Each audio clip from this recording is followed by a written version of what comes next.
en donde vamos a escuchar la ponencia del profesor Shane Houston. Él preparó una ponencia titulada Being and Doing Context and Challenge in Aboriginal and Torres Strait Island Communities, sobre las tensiones que existen en los isleños del Estrecho de Torres y los aborígenes con el Estado en Australia. Primero les voy a presentar al profesor Houston y a los dos comentadores que vamos a tener en este bloque.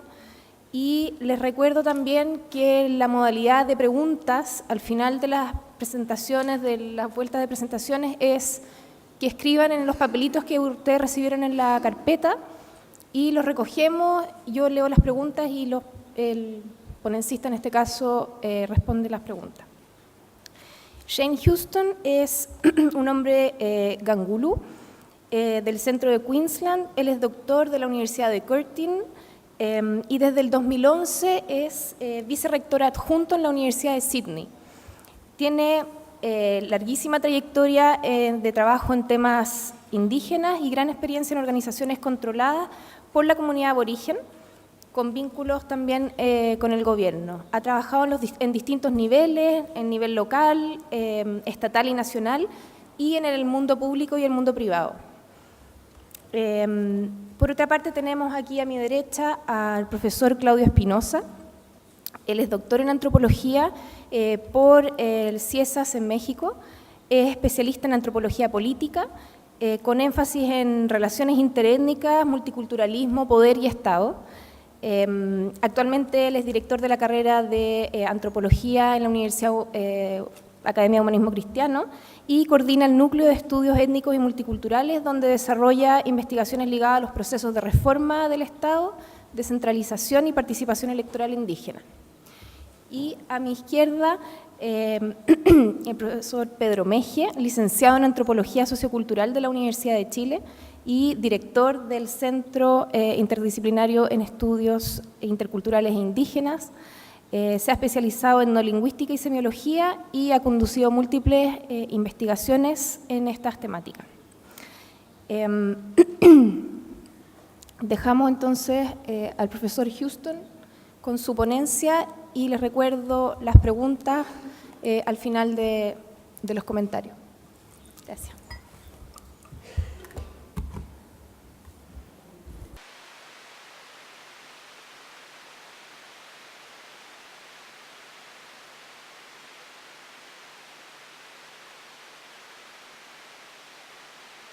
No se escucha.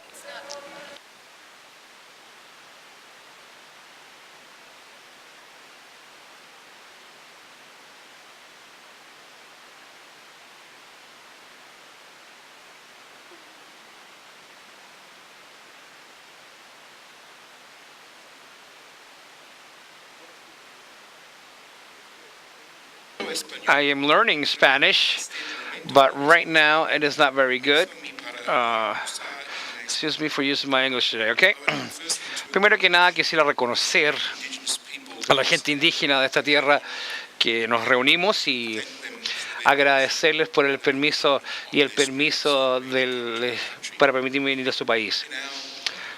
En nuestra cultura, cuando vamos de un lugar a otro, pedimos el permiso de los espíritus para poder ingresar al territorio de otra gente y también a las tierras de otra gente. Es una seña de respeto y una seña de que tomamos de manera seria la intención de ir de manera amistosa hacia el país de otras personas.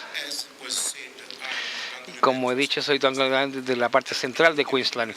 Al comienzo de cualquier presentación siempre me encanta reconocer a mi madre y a mi padre. Mi padre era un hombre dongolo de la parte central de Queensland. Él creció en un periodo que no era fácil para la gente aborigen. El gobierno controló nuestra vida, los trabajos, donde podíamos ir, donde podían determinar a qué se les pagaba, si es que se les pagaba. Controlaban los sueldos que uno ganaba. Y mi padre, aparte de todo eso y aparte de la dureza de aquellas circunstancias, decidió durante la Segunda Guerra Mundial reunirse a la Fuerza Aérea Australiana y él fue enviado a la parte inglesa durante ese conflicto. Y en un momento donde los líderes de la parte militar australia se indicó que que no era deseable, como tampoco necesario para que la gente aborigen pudiera unirse a las Fuerzas Armadas. Ellos no querían a los aborígenes ahí, pero sin embargo él sí fue enviado a Europa para servir. También sirvió recibiendo un sueldo que era más bajo, obviamente, que los sueldos que tenían los compañeros de él. Y me recuerdo en mis años iniciales, siempre sabemos todos, cuando éramos jóvenes, siempre tenemos todas las respuestas. Y yo estaba tocando en la mesa a mi padre cuando el gobierno australiano decidió hacer una restitución por el hecho de que él se le pagó menos que a sus compañeros de pelea, de que él debiera ir, levantar su mano y recibir la cantidad que él tenía que recibir después de todo lo que él hizo lo correcto, ¿no? Y me acuerdo haberle tocado la mesa y haberle indicado esto a su padre, bastante joven yo era, y me recuerdo a mi padre indicándome y me dijo: hijo, hay una cosa que debes acordarte al ir a la guerra, no tiene nada que ver con lo que uno se le paga. Y fue ese tipo de carácter que él tenía. Él me entregó lo que me entregó, una serie de valores de lo que yo puedo colocar el viaje de mi vida confiado, en que yo puedo vivir a la expectativa de mi gente y también de mi familia y de mi padre. Siempre me encanta reconocer a mi madre también. Ella no es una mujer aborígene que creció en un pueblo al norte de Sydney. Y cuando mi padre estaba entrenándose después de la guerra, se salió de la Fuerza Aérea y se unió al ejército. Se conoció a mi madre y se enamoraron. Fueron a casa a su familia y le dijeron a la madre, o ella le dijo a su madre: mamá, me he enamorado y este hombre me ha pedido casarme con él, yo quiero casarme con él. Y ella pensó que esto era grandioso hasta que mi padre llegó a la puerta. Y en ese momento le dijo a mi madre: si usted sale por esa puerta, no vuelvas a entrar por ella.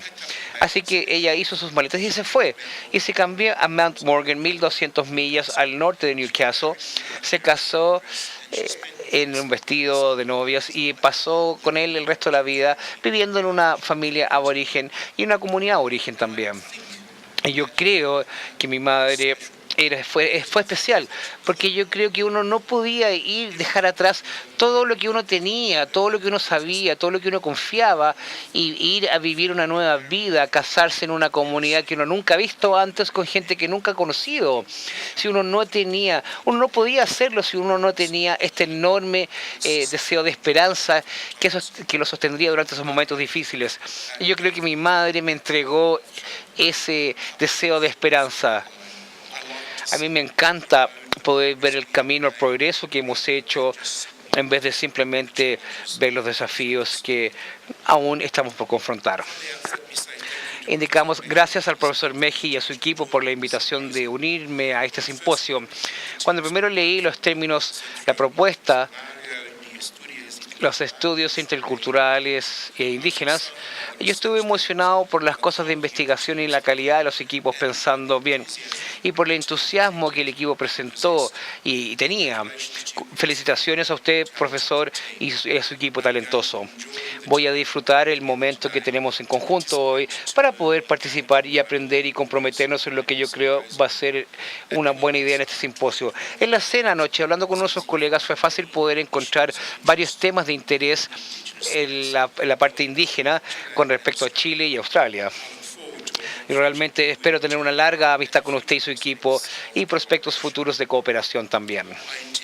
La intención de esta presentación es poder hablar a dos elementos principales: el contexto y los desafíos.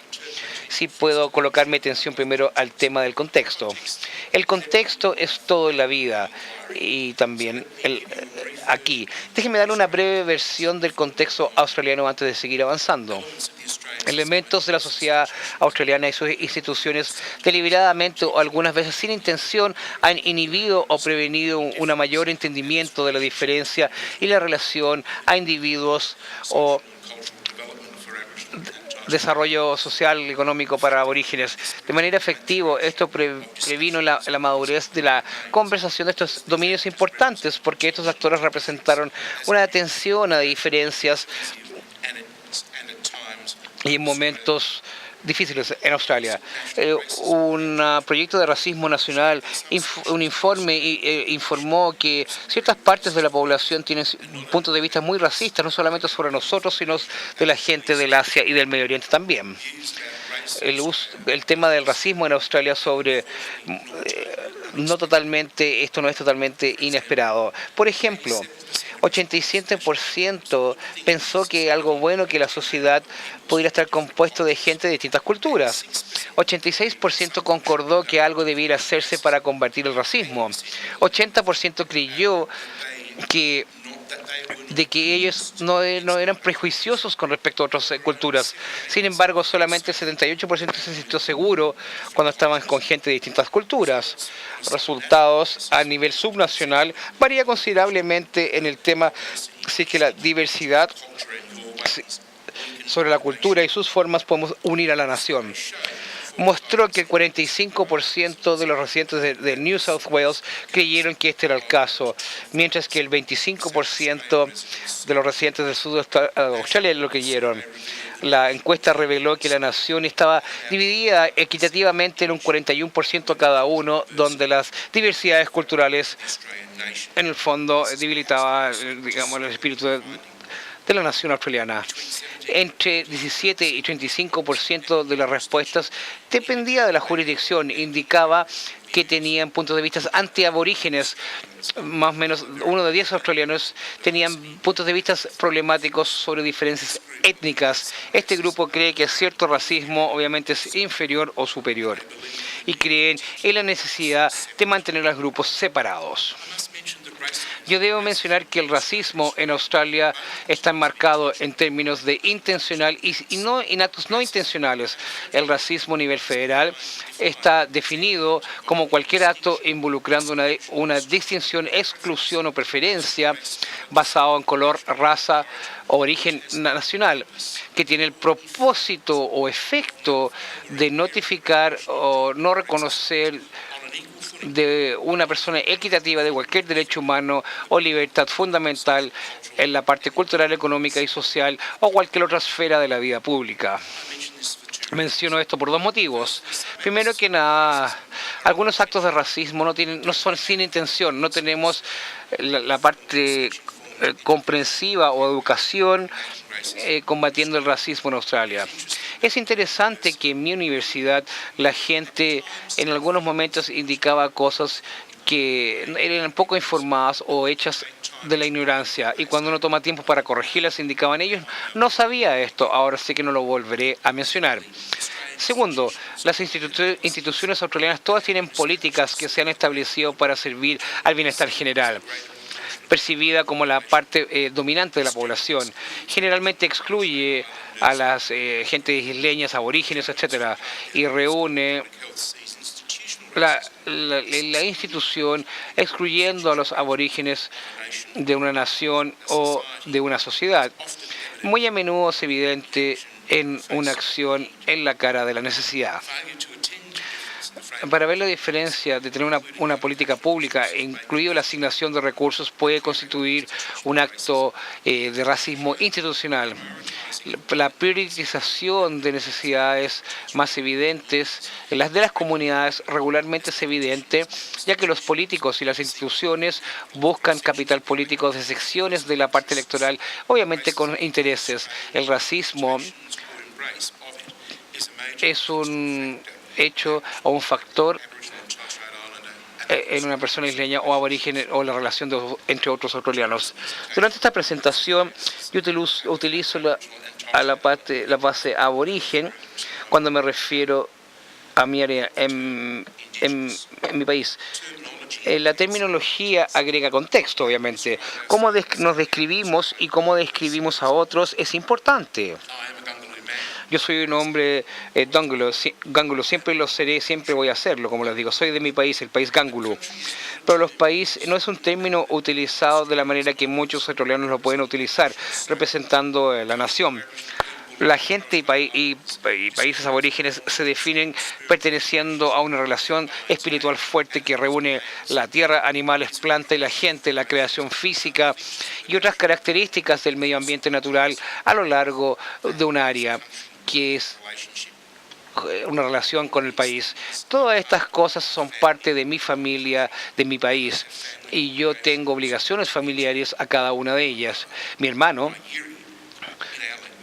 en nuestro idioma, eso, y como otra gente aborigen, estaría comiendo esto otro. Esta es mi identidad y yo me presento de esa manera. Los isleños y aborígenes se podrían presentar como Gangulu, Paramamberg, solamente el nombre.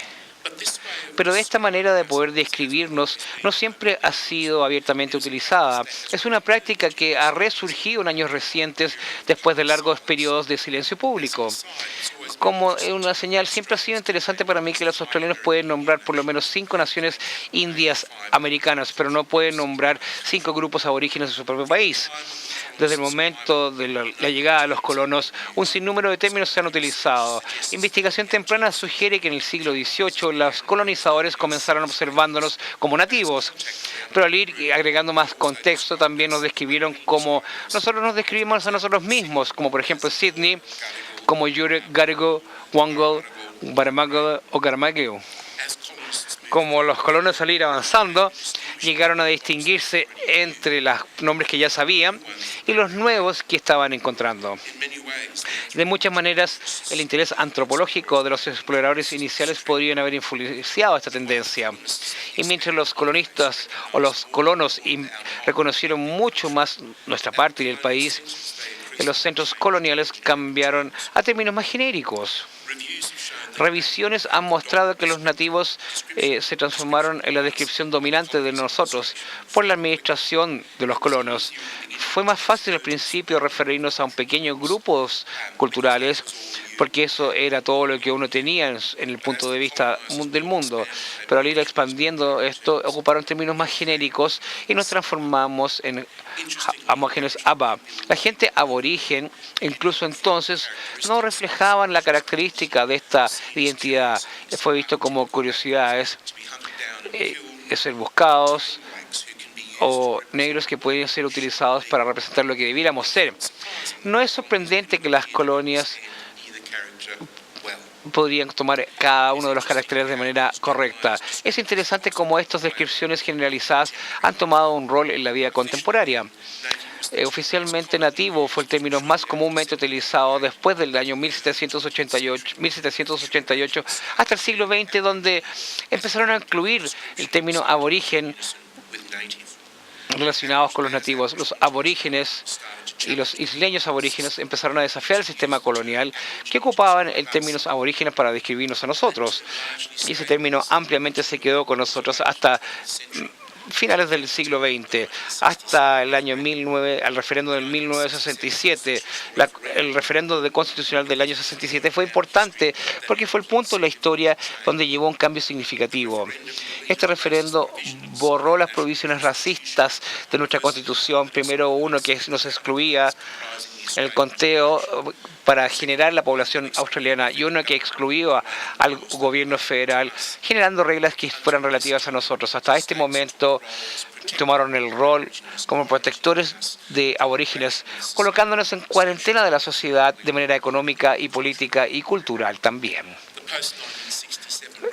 El referendo post-1967 fue un cambio social grande y la comunidad y el gobierno en acuerdo ocuparon el término aborígeno e isleños. El resto del país, por lo menos en discurso civil, comenzaron a ocupar estos términos también. La exención, sin embargo, fue el dicho popular que se nos refirió como negros. Demandamos que el término aborígeno fuera ocupado en su totalidad para ver la distinción de dos personas. Solamente se indicó también que las abreviaciones eran inaceptables. Hubieron momentos cuando campañas específicas como los derechos de terreno de los aborígenes del territorio norte y también el discurso público adjunto a esto que utilizó nuestra identidad aborigen local. El cambio posterior a ese año es la terminología. Hay otra forma de controlar estos asuntos indígenas para crear los derechos a terreno y que esto fuera la única jurisdicción donde tuvieran poder soberano. Y para empezar a dar fondos a las comunidades y también viendo los programas que iban a ayudar la vida social y cultural. Muchas de las iniciativas de este periodo son logros y siguen operando. También empezamos a mezclarnos con nativos de otras naciones, como por ejemplo Nueva Zelanda, Canadá, y también creamos relaciones con otros países, incluyendo China, incluso antes de que se establecieron las relaciones oficiales entre Australia y China. Y esto se extiende a la Declaración de los Derechos Indígenas. Fue en este momento, en el siglo XX, donde el término indígena entró en uso. Ahora, esto se encontró en la arena internacional y también los departamentos de servicios públicos de Australia.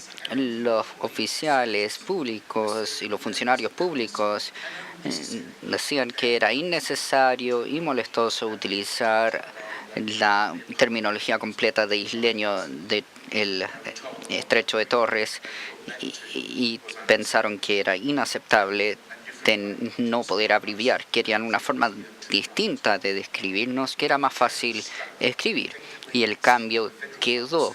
Efectivamente, el Servicio Federal decidió cómo no íbamos a describir. Había muchos otros ejemplos donde trataron de reorganizar algunos temas a su conveniencia, especialmente en los años 80, donde tratar de mover el día de la supervivencia de celebración de los isleños, creado por nosotros, de julio a agosto, porque la fecha de julio entraba en conflicto con el compromiso del ministro de Asuntos Indígenas de participar en un evento. Desde ese momento hemos reenfatizado nuestra cultura Gangulu, entre otros. Y como reconocimientos se ha oficializado los eventos comunitarios, especialmente en algunos eventos locales, y se reconoce la descripción oficial. Ahora se ve que 72% de los isleños se reconocen en esa área del estrecho de Torres.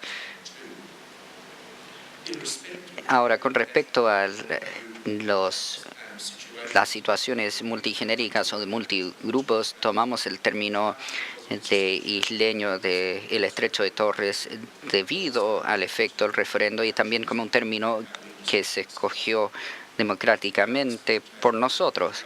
Durante esta presentación refiero a un nosotros como los isleños del estrecho de Torres y también me refiero a la vida cultural tradicional.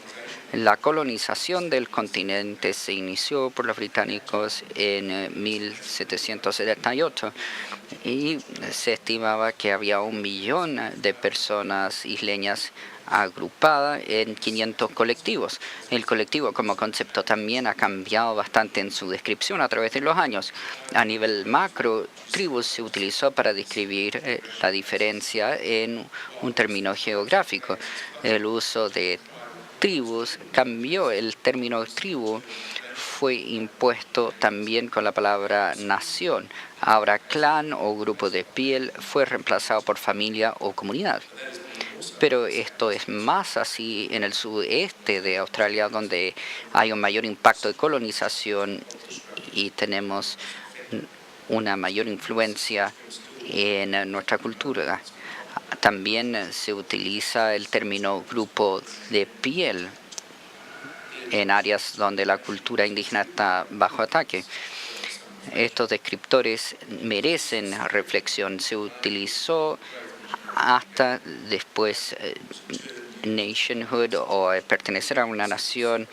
Se refería al discurso de la descolonización de las áreas de Blue Colony y especialmente se dejó de utilizar con el ejercicio mayor de soberanía y derechos indígenas, pero nunca he escuchado un lenguaje en el idioma de los isleños que se traduce directamente como nación. ¿Y por qué existiría? Porque el concepto nación es bastante nuevo como concepto.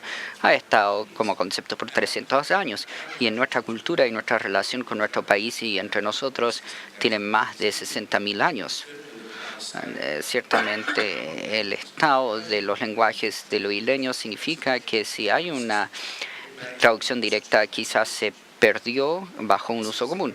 Esta es una posibilidad, como por ejemplo en el momento de la colonia de South Wales había 139 lenguajes en el sur de Gales o South Wales y ahora hay menos de 5 y hay menos de 50 parlantes de este total de 5 lenguajes.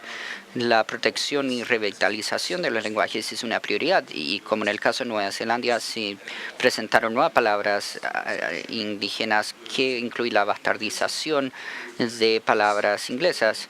En Queensland la policía se llama bullymen porque son bullies y cantables eran personas blancas que se movían sin detectarse.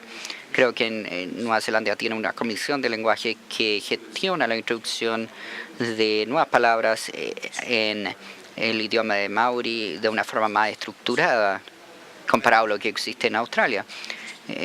Este es un dominio muy interesante dado los movimientos a través de Australia.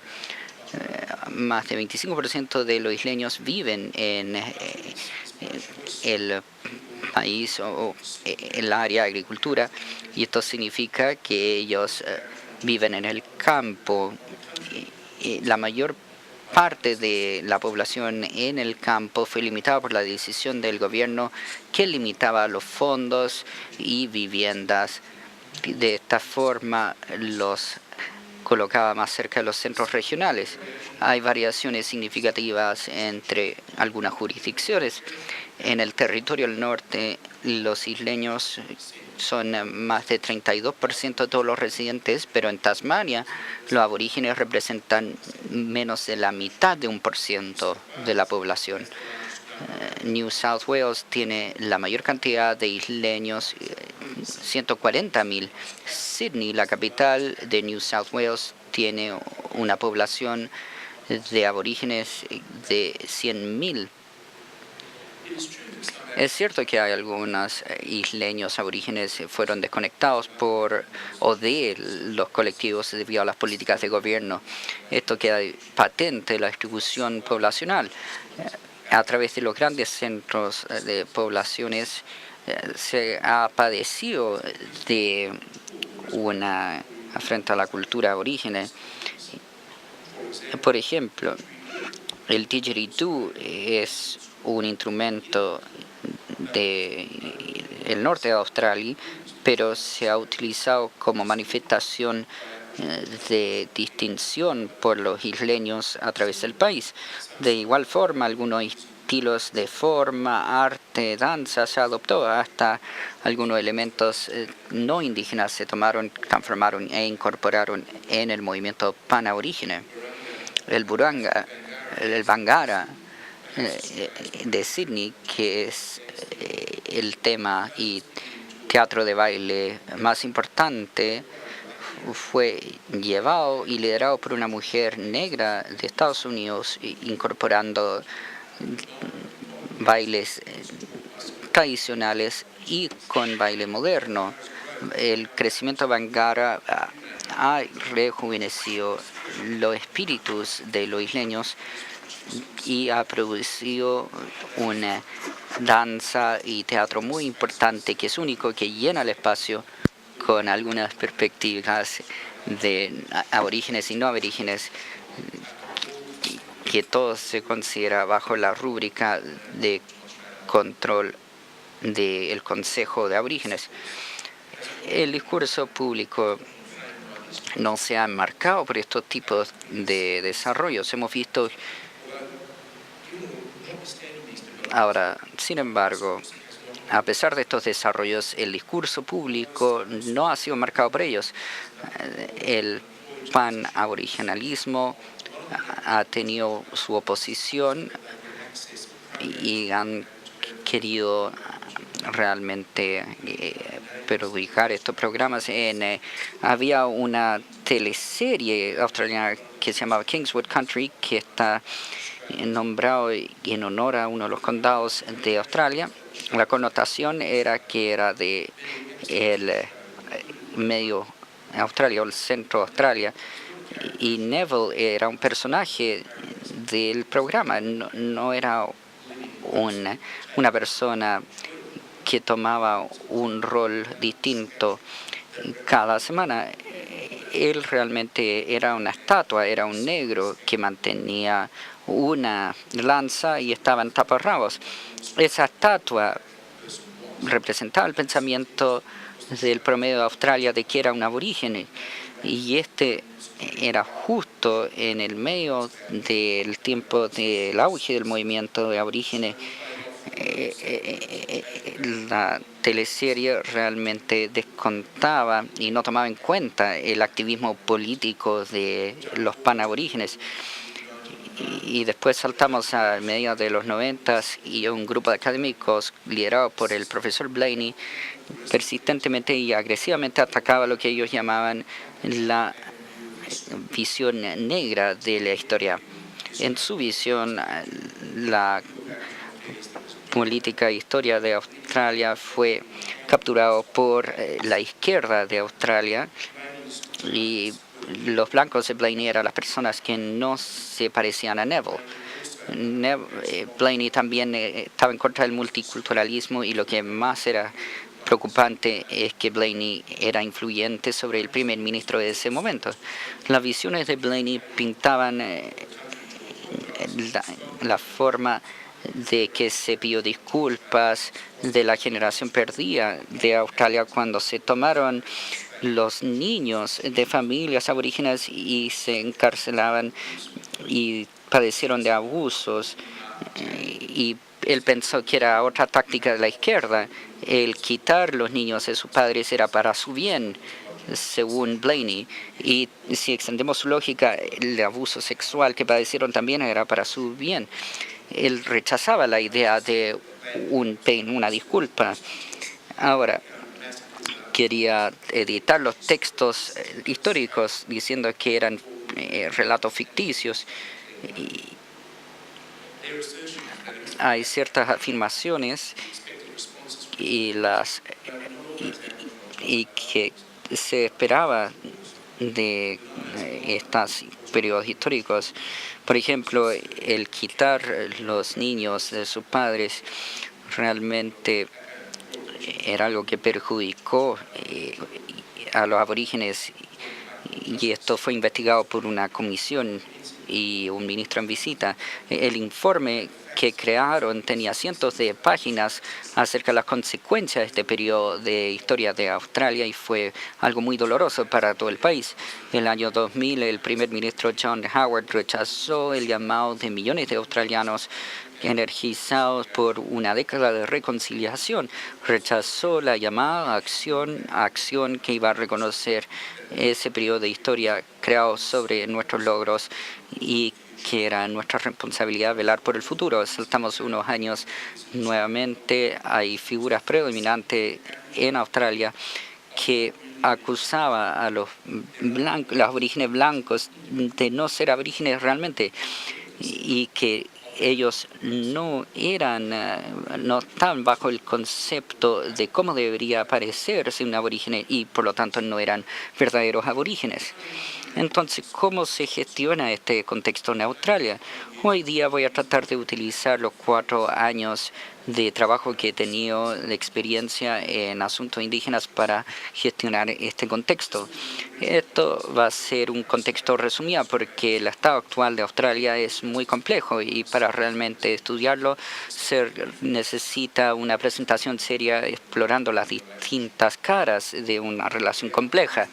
La realidad es que tenemos una relación de periodos de reconciliación, madurez y también brechas potencialmente nocivas, y un progreso desigual en algunas áreas que ayudan la educación y algunos indicadores socioeconómicos. Ahora, esto se puede interpretar en sus distintas vías. El ver cada sección de este trabajo sin ver la conexión entre sí. La calidad de algunos datos muestra que podemos realizar esto con gran confianza. Podemos ver en gran detalle los estudios de salud o los estudios sobre la justicia, pero no podemos ver de una forma igualitaria o de una forma informada en aquellos lugares donde estos dominios se juntan. Esto ciertamente es una mejora, tener la disponibilidad de algún tipo de datos comparado al momento donde solamente se incluían los aborígenes en la población o el conteo poblacional si es que eran más blancos que negros. En mi familia, mi padre y sus hijos contaron a mi madre, pero no a mi padre. Y eso fue parte del último censo que se realizó de esa forma. Estos datos sesgados producen una base inadecuada para construir la información, para tener un programa sostenible y progreso sostenible. Se necesita datos más exactos y en algunas áreas el vincular los datos ha sido un beneficio. En mi experiencia hay dos elementos que faltan de la base informativa para crear una fundación del éxito a futuro. El acceso a estos dos elementos deja la implementación de política y el proceso de vínculo entre los dos con fallas, y estas fallas dejan a mi gente en sufrimiento debido a una ejecución ineficiente. ¿Cuáles son los dos elementos faltantes? El primero es uno que nosotros como aborígenes tenemos que conocer. ¿Qué es lo que constituye la buena vida para los isleños en Australia? ¿Qué es la justicia para los isleños? Es una misma pregunta que todavía no encuentra una discusión o voz fuerte y a través de la línea tiempo no ha encontrado respuesta. El desarrollo del brazo político y voz aborígenes ha sido silenciada, y debido a eso hemos visto integración articulada de nuestra cultura y reconocimiento de una forma fragmentada. La investigación ha visto y ha seguido este enfoque. No se representó la voz de una forma armoniosa y el gobierno realmente no dio respuestas claras a las preguntas en base a la justicia y la buena vida. Esto tiene que ver con nuestra lucha. Si no saben cuál es nuestro futuro deseado, es cuáles son los componentes de esta vida y cómo se juntan, unen y cómo los valoramos individualmente o relativamente, ¿cómo podemos juzgar el efecto actual y la dirección que se toma? Puede ser que tenemos progreso, pero ¿hasta qué punto? El reconocer la importancia de estas dos preguntas no es razón de frenar la acción intermediata o inmediata. Sin embargo, a pesar de una visión íntegra, hay verdaderas ganancias en algunas áreas, y estas áreas tuvieron avances en, por ejemplo, la decisión de los tribunales de 1993 que reconoce el título legal de derecho a propiedad de los aborígenes, arreglando una injusticia padecida por mucho tiempo. Nadie dice que no deberíamos implementar la propiedad de terrenos indígenas simplemente porque no tenemos la respuesta a estas dos preguntas. El segundo elemento que quiero destacar son las estrategias y progresos que se utilizan y si es que son aptos para el proceso. El evaluar el proceso y estrategia es necesario para evaluar la efectividad y la igualdad. Son estrategias que no son aptas, tienen poco valor incremental, excepto el valor de que nosotros podemos decir que nunca más vamos a realizar el proceso de esta forma nuevamente. Este proceso muestra que no consideran la forma de potenciar los beneficios a los isleños. Los beneficios son improbables, aún si es que tiene un valor intrínseco. si la estrategia no tiene la base necesaria y no toma en cuenta a los isleños y lo que desean ellos, va a fracasar, dado el contexto de su realidad. Nuestra investigación muestra que el proceso que se toma en cuenta tiene que incluir la infraestructura social y humana de las comunidades. Para mí no es lo mismo que la factibilidad. La línea preocupa la posibilidad de la estrategia, mientras dándose cuenta la realización es la capacidad de agentes individuales o colectivos utilizar los recursos y ver sus resultados sugeridos. Déjenme darles 2 ejemplos de donde tomando en cuenta ha producido resultados. La primera se relaciona a ese esfuerzo en territorios del norte para mejorar resultados de salud. El gobierno ha invertido fondos significativos para ayudar a la identificación de salud, ocupando las mejores prácticas de enfermedades que requieren que el paciente sea transferido a un hospital. Se ha generado un acuerdo de transferencia a hospitales, como también a servicios de evacuación médica. Se recibieron recursos también para ver pacientes de nutrición, incluso especialistas en servicios de enfermería y también para aumentar los servicios y con respecto a esto. Y una evaluación de que los acuerdos clínicos generalmente eran sólidos, pero se encontró que la estrategia falló porque no tomó en cuenta la capacidad de clientes de darse cuenta de los beneficios de la oferta. El programa no había tocado las capacidades, las barreras sociales y humanas que los aborígenes de comunidades remotas estaban confrontados alrededor, especialmente de instalaciones hospitalarias. Las barreras que los pacientes aborígenes de comunidades remotas se confrontaban con la misma tipo y altura a aquellos confrontados por gente no aborígena viviendo en las ciudades capitales alrededor de los hospitales. Sin embargo, la gente aborígene fueron aislados culturalmente y socialmente, porque es donde van si es que en el fondo está listo para fallecer. Fueron aislados por la falta de conflicto cultural con el staff también. No había acceso fácil a ambientes más propicios. Fue claro que el ambiente en el que estaban realmente no cumplían con el tipo de vida de la gente que vivía en comunidades más remotas. Esto tomó en cuenta, digamos, las capacidades humanas y sociales para tomar en cuenta estos temas.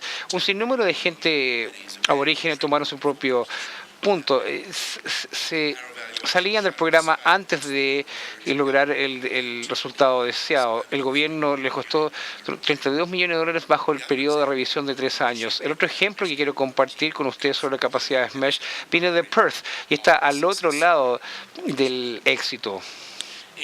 En Perth, en Australia del Oeste, las agencias humanas indicaron, digamos, temas disfuncionales de familias aborígenes. Las comunidades locales aborígenes también tuvieron el mismo tipo de patrones de servicio. En vez de tomar el curso normal e intensificar el número de intervención que se extendería a niños de todos lados, la comunidad tomó un vistazo personal de las familias y la eficacia de los proveedores de servicio.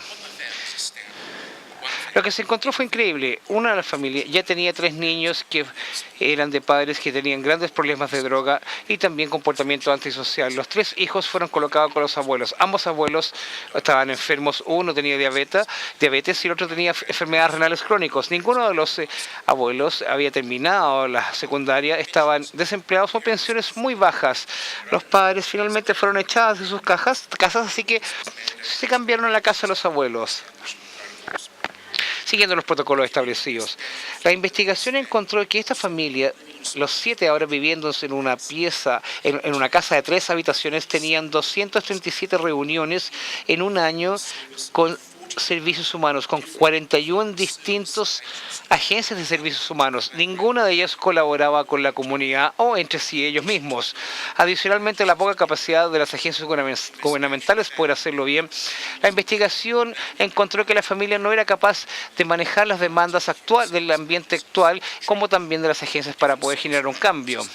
Otros acuerdos se estableció donde un pequeño equipo tomó las 41 familias altamente disfuncionales al trabajar con las familias para poder generar temas culturales y otras habilidades para poder entender, responder y manejar la situación. La nueva intervención produjo un resultado totalmente distinto para la familia y a otros, uno de los cambios de mejoras y orgullos. En general, la evaluación del programa de las familias indígenas mostró que para cada dólar gastado por el gobierno en el programa de familias indígenas ahorraron $1.53.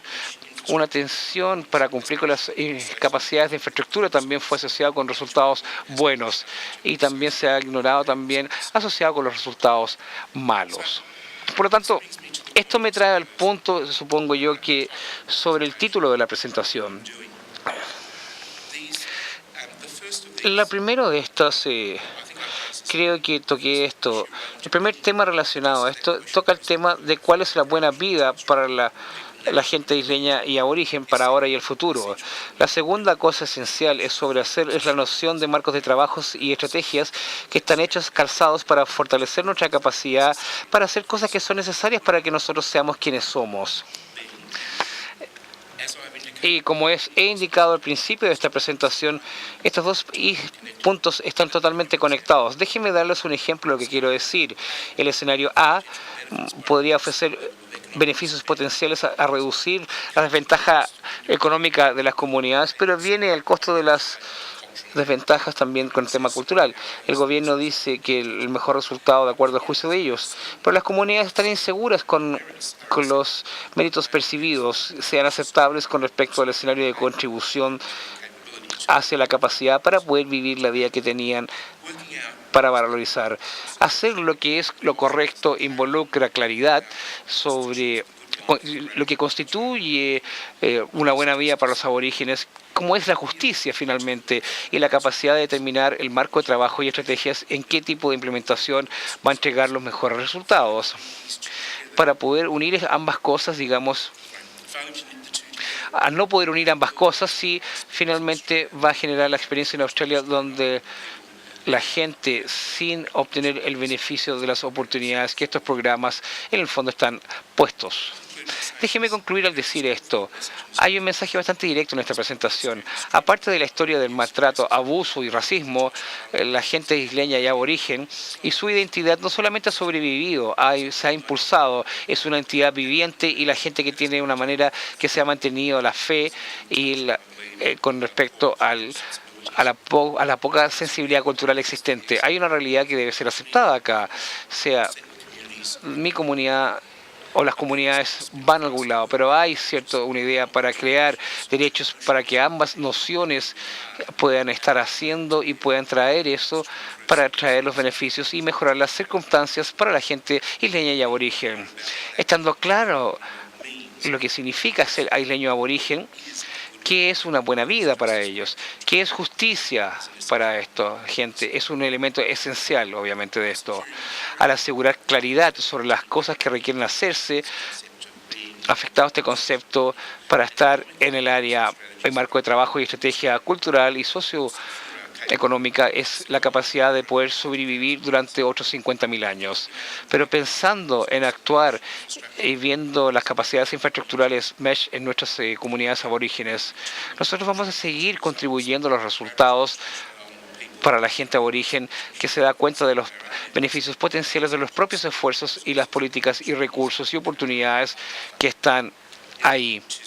Va a llevar a la sustentabilidad, va a magnificar la eficiencia y la efectividad. Si fallamos, asegurar las capacidades para quienes somos y hacer las cosas que son necesarias para poder vivir una vida que tenemos razón para valorar, vamos a condenar muchas de nuestras generaciones futuras al desconcierto, digamos, futuro y a las ventajas existentes. Uju Wunakor, que fue un líder instrumental en el referendo de 1960, y ella vio la importancia de la esperanza, y como dije al principio de esta presentación, yo tengo mucha esperanza.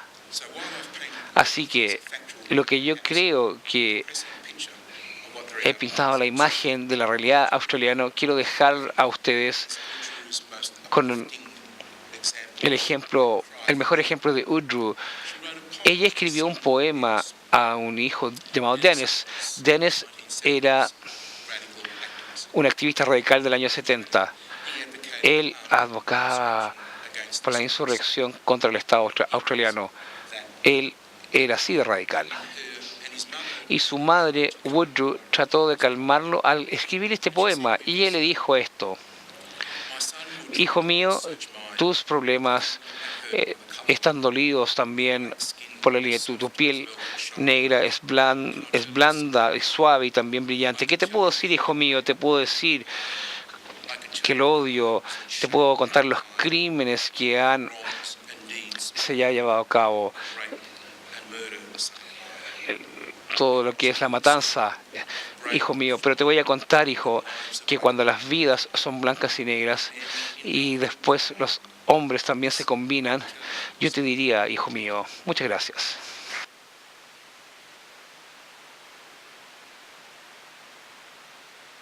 Muchas gracias, profesor Houston. Dejo la palabra al profesor Meje. 5 minutos, tratemos que sea 5 minutos cada uno, porque así podemos tener un poco de espacio para preguntas del público y poder cerrar a la hora que tenían pronosticado. Gracias.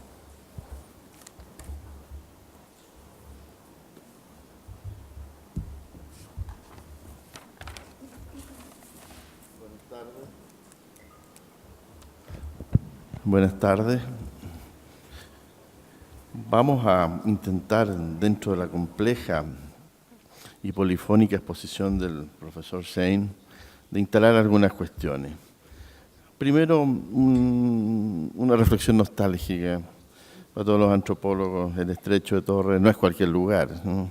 Tal vez ahí se inicia la primera y legendaria etnografía de Haydon, ¿no es cierto?, con Rivers y qué sé yo, y toda la gente de Cambridge, esas fotos maravillosas que hay de estos primeros incipientes etnógrafos. Así que cuando él habla del Estrecho de Torres, uno como que se le arma un mundo realmente místico en relación a nuestra disciplina. Pero bueno, yendo a la exposición misma del profesor, hay un problema que tiene que ver con lo que ya a veces hemos dejado algo de lado dentro de lo que son las preocupaciones nuestras, pero que él lo instala de una manera muy sincera y directa, que es el racismo. Este racismo que de alguna manera nosotros lo hemos solapado porque no tenemos la noción de skin, de piel, tan claramente determinada y prefijada como en el mundo anglosajón. Es interesante la posición de él, como la cromática de la piel juega un papel relevante e importante y es un referente necesario a cuestiones evidentemente más profundas, ¿no? Desde los racismos intencionales, como llama él, a los racismos no intencionales o no funcionales o no estratégicos. Es otra manera de mirar en definitiva la diferencia. Y creo que de alguna forma nos ilumina cuáles son las posibles aproximaciones en contextos que son distintos. Eso mismo nos lleva, ¿no es cierto?, a las constituciones de la etnicidad, ¿no? Y particularmente de las identidades, donde nuevamente el color, ¿no?, lo blanco y lo negro, que para nosotros no es tan claro y no es tan problemático en un sentido directo y inmediato como lo es en el contexto de él, va prefijando una serie de diferencias y de alteridades muy significativas. Y eso mismo lleva a una tensión en el nombrar, que me parece una cuestión a reflexionar extraordinariamente interesante en la instalación de lo aborigen y de los isleños del Estrecho de Torres. Cómo el endonimio, ¿no es cierto?, tiene una significación y una historia muy particular que en su desciframiento, en seguirle la pista, en su semántica, nos da indicaciones de cosas bastante profundas. No es banal el nombre que reciben los grupos, ¿no es cierto?, las comunidades. Aquí tenemos en Chile también una larga historia, ¿no es cierto?, desde los grupos del norte a los aymaras actuales o los araucanos se transformaron en mapuche. Creo que esa indicación que nos propone el profesor Houston es muy interesante de seguir con sutileza y nos va en definitiva dando señales de esta tan compleja historia entre lo que son las naciones y lo que son las minorías, los pueblos australianos en este caso.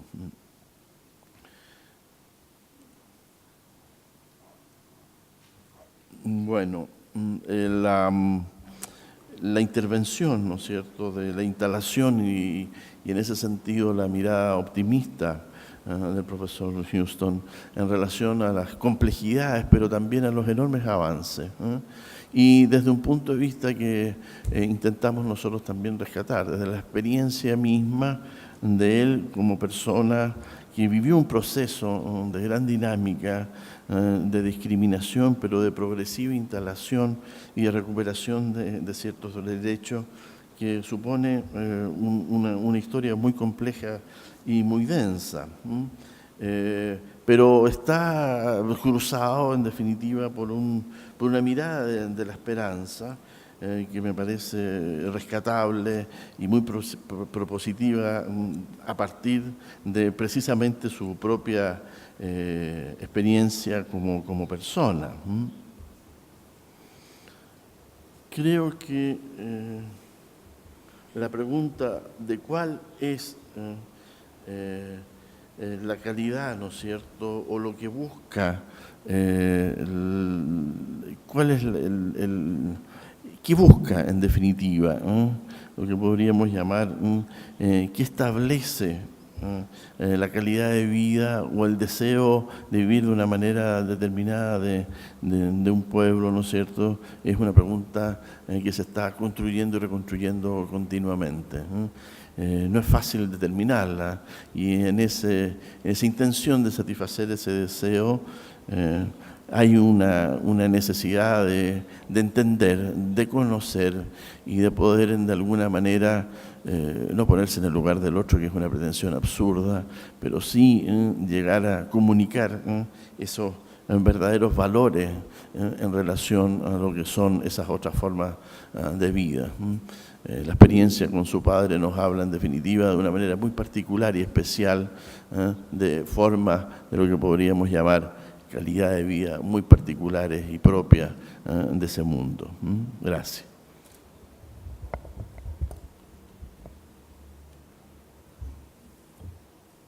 ¿Se escucha? Sí. Bueno, muchas gracias por la posibilidad de comentar al profesor Houston.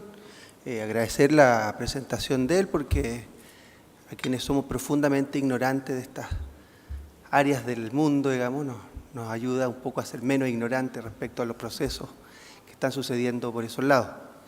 Y también me gustaría sumarme a esta nostalgia, ¿no?, de la que hablaba el profesor Meje, digamos, especialmente para los antropólogos, digamos, cómo no pensar en Haddon, Seligman, Rivers y su expedición al Estrecho de Torres y la fundación de un método de aproximación al conocimiento, que era la etnografía. Pero también eso nos recuerda a otro contexto, y como dijo el profesor Houston, el contexto lo es todo, ¿no?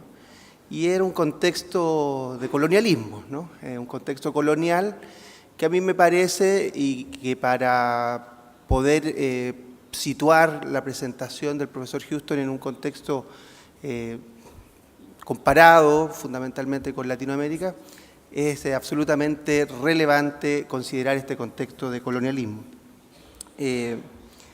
Anoté algunas cosas.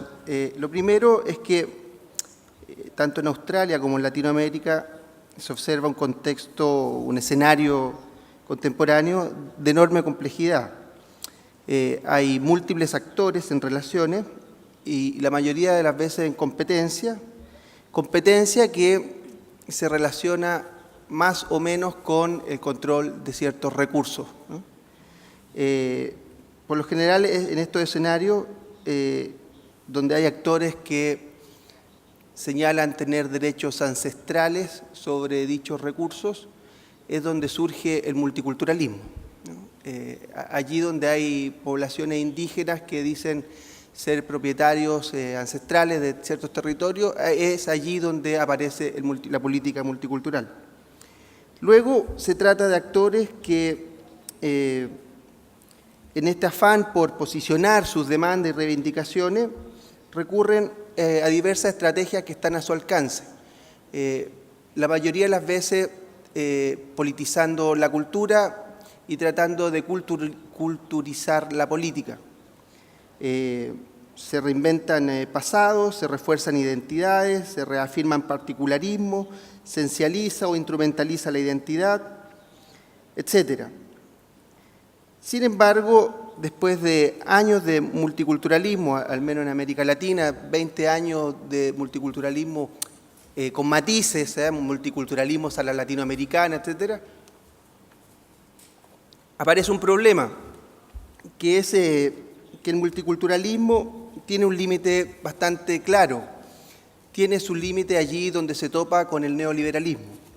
El derecho de controlar recursos reales por parte de estas poblaciones, por lo general se trata más bien de recursos no estratégicos. Cuando son recursos estratégicos, sobrevienen una serie de argucias legales y no legales, violentas y no violentas, para apropiarse de dichos recursos. Es lo que se ha observado con los pueblos indígenas en Chile en los últimos 40 años. Uno dice, bueno, en Chile uno no debería admirarse tanto porque hay cierta reticencia al reconocimiento de estos derechos, pero es lo que sucede también en gobiernos muy progresistas. Estoy pensando en la Bolivia de Evo Morales y el caso bastante fuerte, dramático del TIPNIS, ¿no? Donde también allí el reconocimiento, la plurinacionalidad tiene un límite, ¿no? De manera que me parece que es necesario estar atento a esta promoción de las identidades particulares como señal de utilidad o más o menos de que algo profundo se pueda estar intentando modificar. Capaz que sea un buen elemento recurrir a ciertas discusiones que a veces